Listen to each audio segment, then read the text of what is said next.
My first sexual encounter was just like a Tinder date, and I didn't even tell him that I was a virgin.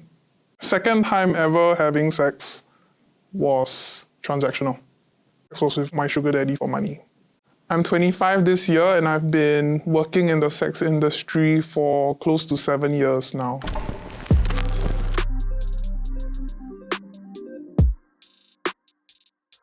So I got into social escorting when I was meeting other potential sugar daddies. One of them actually suggested that I become an escort.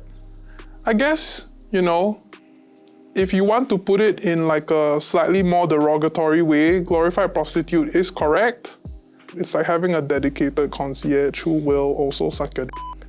There is a certain level of care to what I do. So in a sense where I tailor experiences for that one person. So sometimes I even anticipate their wants before they have vocalized it. So that is the differentiating factor between what society widely recognizes as high-end companionship and the stereotypes of street workers that you see.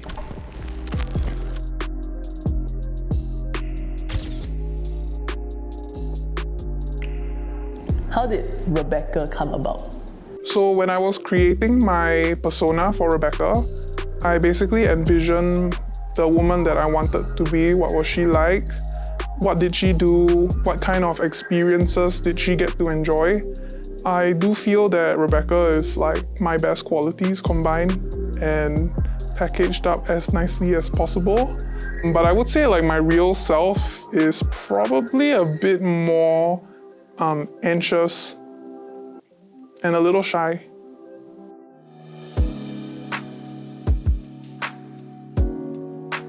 Out of those guys whose relationship statuses I do know, 60% have some sort of partner lah. I don't feel guilty at all because it's not my relationship. If they didn't see me, they would see someone else. They're still doing the same thing. I don't affect any of their actions. How would you rate yourself from 1 to 10 in bed? 10 lah, duh. Have you ever faked an orgasm? Oh, in the beginning I did. After a while, I kind of just got used to telling clients a little bit to the left, try this, or demonstrate for them. Yeah, and they're also more than happy to oblige. I mean, it makes the whole session more organic as well, right? Yeah, it's like a nice little bonus. You get to meet a lot of interesting people, to be honest. I think I've met more interesting characters as Rebecca than I ever would as my real persona. The youngest is 18. What the f, right? Where they get the money from? What's the oldest? The oldest, ever, is 72. Times 4. The weirdest request that I've received was this guy requested that I fill up a whole hotel room with balloons. He will just off and then I will pop all the balloons in front of him. It's a real fetish apparently. One guy asked me to be his bitchy boss. The part of the roleplay was just me being mean to him and making fun of his size. Some guys are into that, it's therapeutic for them, right? They know they have a small penis. So the more someone just says it to them and makes fun of them for it, right? Maybe they just become more now. They'll be yeah, I have a small penis, so what? Can you tell me about the most interesting experience that you've had? I can give you some greatest hits lah.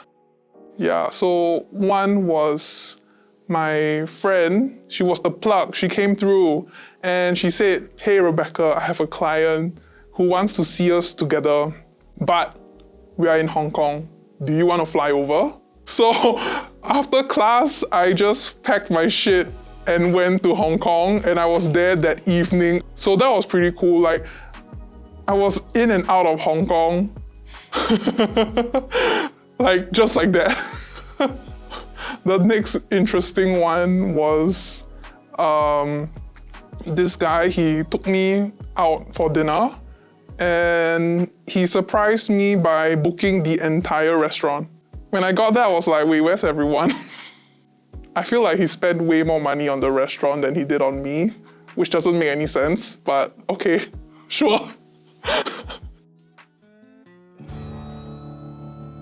Do you screen the people that come your way? Yeah, you have to. I don't really care so much about their social handles. Usually I ask for public profiles, so like LinkedIn, articles, video interviews, company websites. You have people that have their entire livelihoods destroyed when they are outed as a sex worker. The stigma exists because people don't see sex work as work. And because they don't see sex work as work, we are not afforded the same rights. In normal workplaces, physical abuse, verbal abuse, emotional abuse, any sort of violence or assault would get the perpetrator put in jail right away. So one guy, he came in my mouth and I already made it clear that I don't allow that. But he still did it anyway. I felt that I was violated. I mean, it is still considered sexual assault. If I was to report anyone who has ever done anything like that to me, first of all, who do I report it to? There's no HR, right? Second of all, would the cops believe me? Thirdly, even if the cops believe me, having to go through the entire judicial process and having to relive that same experience over and over again, where you don't know how this person will be punished, that takes a toll on anyone. What I'm chasing is financial independence, financial freedom. Being Rebecca is just a means to an end. I think people just need to understand that this is just a job. It is a very intimate one, but it is still a job.